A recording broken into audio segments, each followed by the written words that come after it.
Let's continue. I'm gonna share my screen.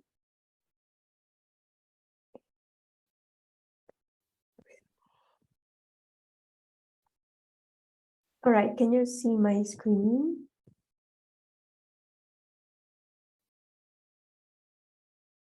Can you see my screen? Yes, yes. Okay, so let's try to create some elements first. So let's see. So I've shared with you this document. I think this is very helpful. So for example, so let's go to type 1 first. What are type 1 compounds again? Metal. So metal, non-metal, very good. So with type 1, can you give me a metal?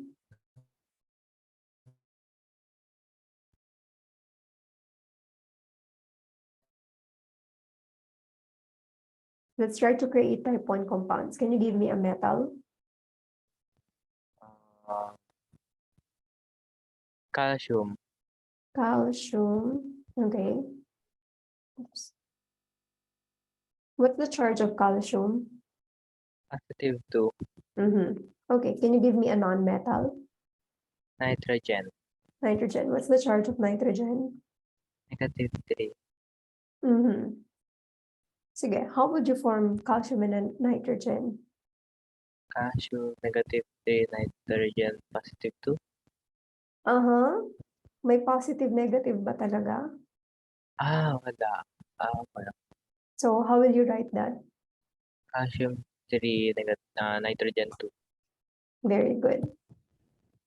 How will you name this? Calcium nitride. Very good. Okay, now let's move on. How about if I want you to write a compound using, can you give me another metal? Thallium. Sige, thallium. Kaya lang, don't use transition metals first. Mahirap ang transition metals eh. Transition metals yan? Ang alin? Thallium? Thulium? Thallium. TL? Thallium. TL? Wait. Transition metals yan. Yes. Transition. Okay.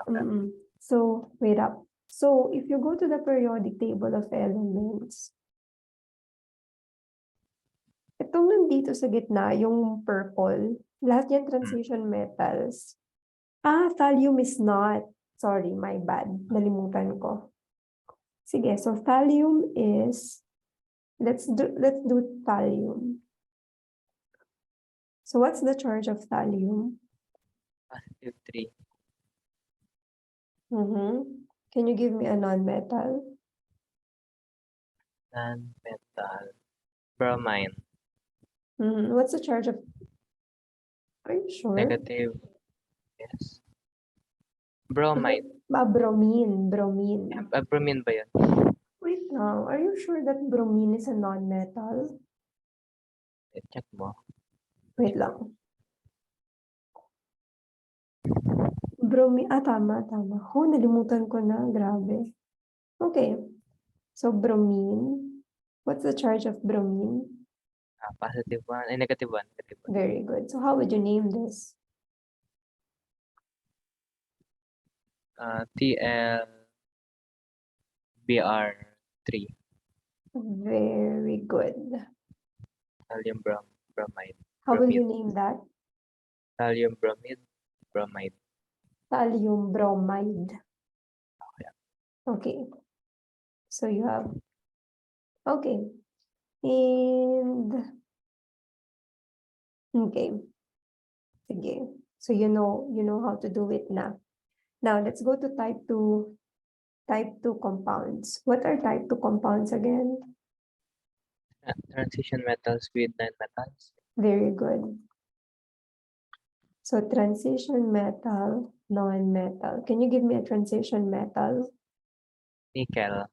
Nickel. What's the charge? Positive 2. What are the charges of nickel? Positive 2 lang.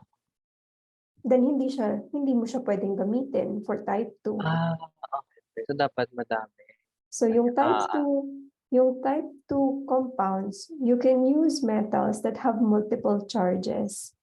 Oh, So for example, ito, cations with multiple oxidation states. Examples are iron, chromium, tin, lead, copper, mercury. So can you give me a transition metal?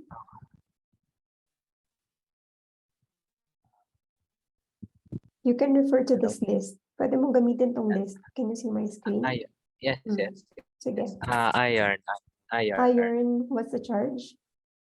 Positive 2 and positive 3. Very good. So which iron do you want to use?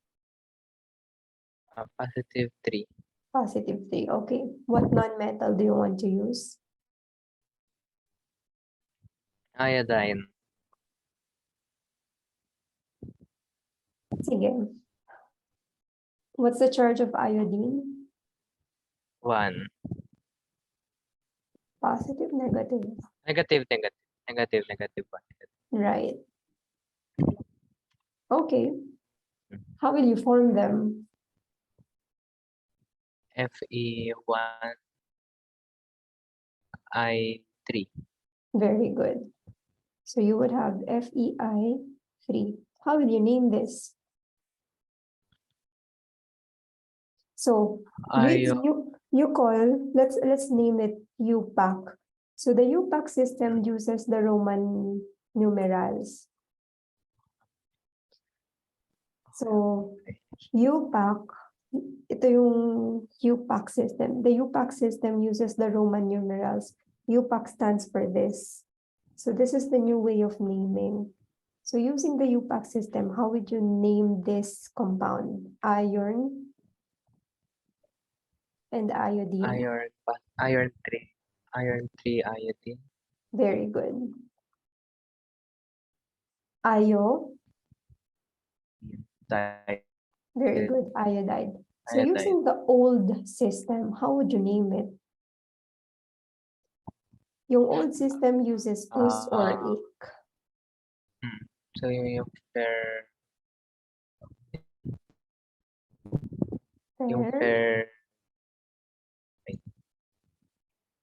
One more time. Wait. Look at the list. You have iron 3 And here. ferric oxide. Eh? Ferric oxide. Yes. You didn't use oxide. Ferric. Iodide. Very good. Ferric Okay. iodide. Ferric iodide. Very good. Now give me another transition metal. Copper. Copper what? What's the Positive 2. positive 2? Which non-metal do you want to use?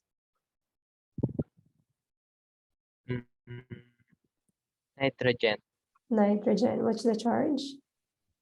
Negative 3. Okay. So how would you form the compound? Cu3 and 2. Very good. How would you name it using the UPAC system? Copper 3 nitride. Copper 3 nitride 2. One more time. Copper 3 nitride. What type of copper did you use? Did you use copper with positive 2 or positive 3 charge? So copper 2 nitride. Very good. Using the old system, how would you name this?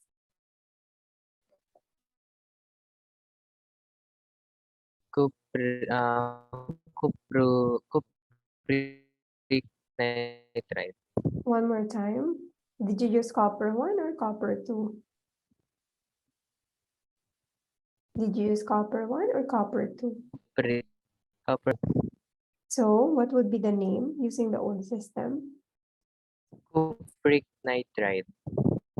Very good. Do you understand? Yes. Do you have questions? Wala na po. Sige, so we know how to name type 1, type 2. What's type 3? Non-metal with non-metal. Non-metal, non-metal. Sige.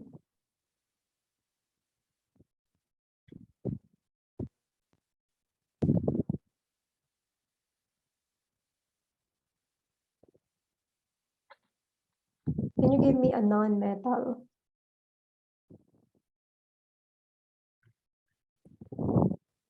Phosphorus. What's the charge? Mamaya na. Can you give me another non-metal? Bromine. Okay. So what's the charge of phosphorus? -3. What's the charge of bromine? -1.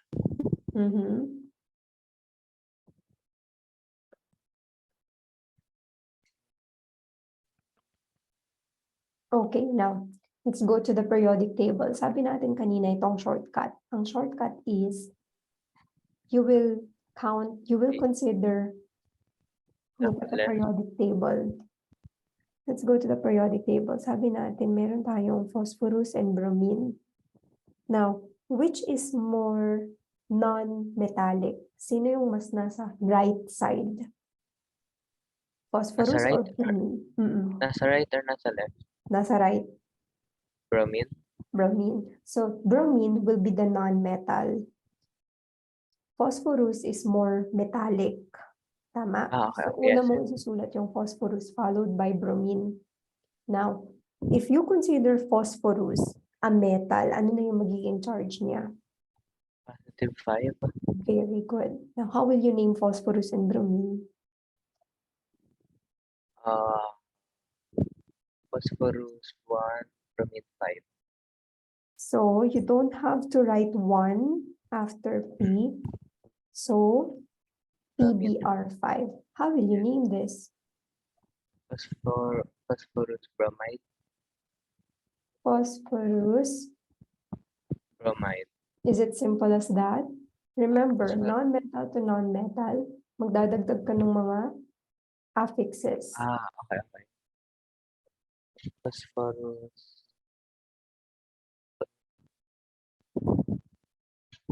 Phosphoric bromide. Okay. So, you will not change the non-metal, same name. Okay. Pero magdadagdag ka ng, wala dito. Ito. Prefixes are used to specify each atom. Gets. Monophosphorus, pentabrom, Okay, malapit na. Kaya lang, sabi niya, rule number 2, if the first atom is a single atom, the prefix mono is omitted. Pag yung first atom ay isa lang, wala na. You don't use mono. So, what will be the name of this compound?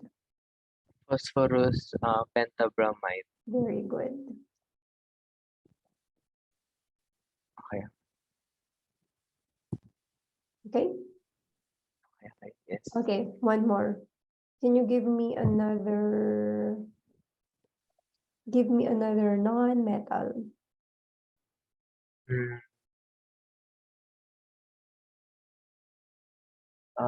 Sulfur and fluorine. Sulfur and chlorine. What's the charge of sulfur? -2.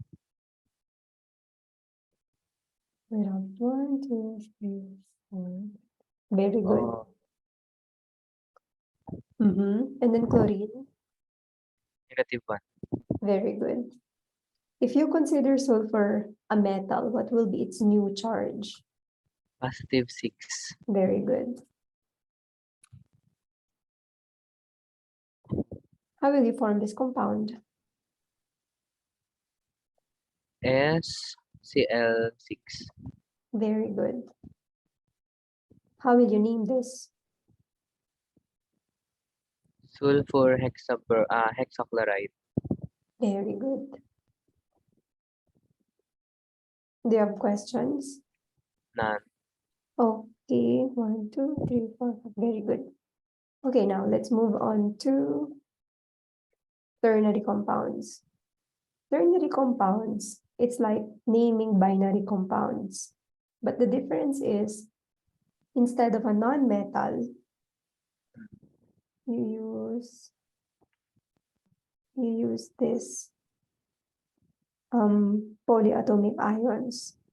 Can you see my screen?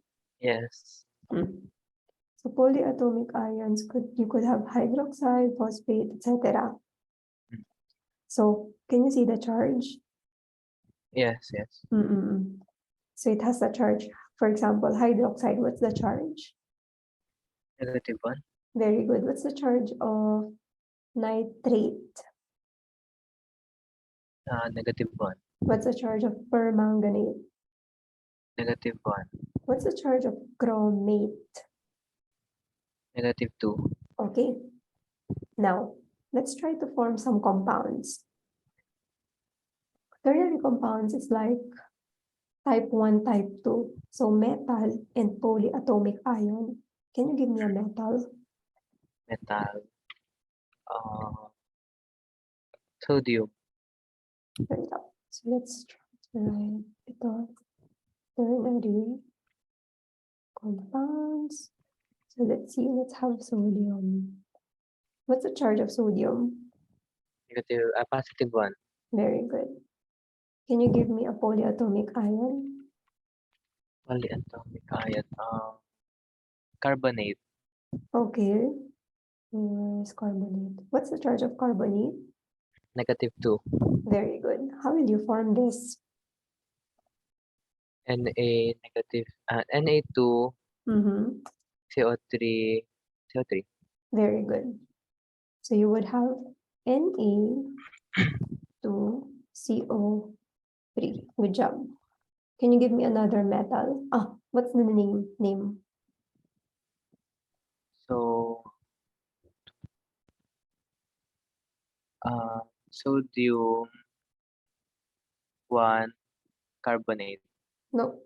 Sodium is just, it's not a transition metal. Oh, okay. Sodium carbonate. Very good. Okay, can you give me another metal?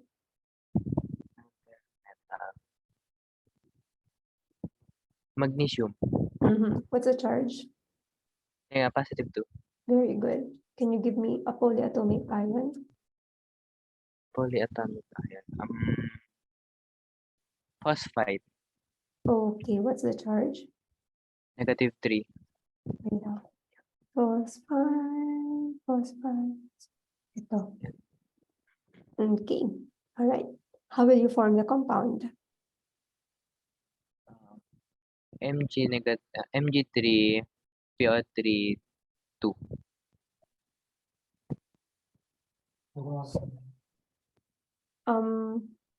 Ano yan? Mg3 and then PO3, 2. PO3. 2. All right. So, ngayon, yung PO3, 'di ba? Isang polyatomic ion siya. Lalagyan mo dapat ng parenthesis para yung buong PO3 mo, yung lalagyan mo ng 2. Gets? Okay. So, MgPO3 parenthesis kasi yung phosphite mo yung buong 2, dalawang phosphite. Okay. Tama? Pero pag 1 lang ang charge, Wala. wala na siyang, okay. Walang parenthesis. Okay, how will you name this? Magnesium phosphite. Very good. Gets? Yes. Do you have questions? Dali, di ba? Pag may Opo. itong table na to, basta masaulo mo tong mga to, madali na kasi siya na yung nag-name, siya na yung nagpalit ng names. Look. Nitrate, nitrite, di ba? Siya na yung nagpangalan. Sauluhin mo na lang to. What else? Ano pa ba yung mga mahirap dito? Yung mahirap dito, ito, sulfate, sulfite. Siya na yung nagpangalan for you. Hindi mo na kailangan mag-isip. Ano pa? Wait lang. Meron, ito, mahirap tong mga to, itong chloride. Yung table na yung nag-name for you. Hypochlorite, chloride, chlorate, or chlorate. Understand? Yes. Okay, next, acids. Basically, acids are formed when you have hydrogen in group 7. Tama ba? 1, 2, 3, 4, 5, 6, 7. Yes. Hydrogen Okay. in group 7. Okay. Pag nag-form sila, hydrogen tsaka okay. Yes. So example, basically, the naming is hydro plus whatever this, fluoric, and then acid. Hydrochloric acid, hydrobromic acid. Okay? Understand? Yes. Okay. So ito, yung susunod niya, cyanic. Polyatomic ion siya. So yung CN, babalik ka dito. Cyanide. So same rule, parang non-metal. Dahil ang charge ng cyanide is 1, 1. charge of hydrogen is 1, the 1 is to 1, HCN. Yes. Oh. Pwede ring hydrogen and sulfur. If you go back to the periodic table, charge niya is negative 2. Kaya, when you form hydrogen and sulfur, 2 hydrogen to 1 sulfur, hydrosulfuric acid. The shortcut here is to memorize them. Understand? Apo. Yes. Okay. Now, magkaiba lang yung naming pagdating sa polyatomic ions. Do you notice? Wala nang hydro. Hydro. Nagsimula ka na kagad sa carbonate, carbonic acid, nitrous acid, nitric acid, etc. Gets? Yes. Gets. Okay. Sige. So, gawin mo, sulat mo muna yung answers mo sa homework mo. Tapos, send mo sa akin para ma-check ko. So, yung homework mo, ang kailangan niya lang is 5 compounds each. Na type 1, type 2, type 3, ternary compounds, and acids. Paano yung sa may acids tapos yung without, ano yan? Wait. So your acids without oxygen. Ayan, without and with oxygen. Would be these acids without oxygen, yung walang O. Okay, gets. With oxygen, these acids. So wala na siyang wala na siya yung computation na tulad sa non-metal na. Soluhin mo na lang. Soluhin na. Same concept lang naman siya eh. Okay. Soluhin mo na lang siya para hindi ka malito. Tapos, naming. So, kailangan mo magbigay ng at 5 compounds, tapos name them. Okay. Okay? Questions? None. Clear? Dali lang, Yes. diba? Apo. Oo, yun naman pala eh. Okay. Sige, bye-bye. Okay, bye-bye.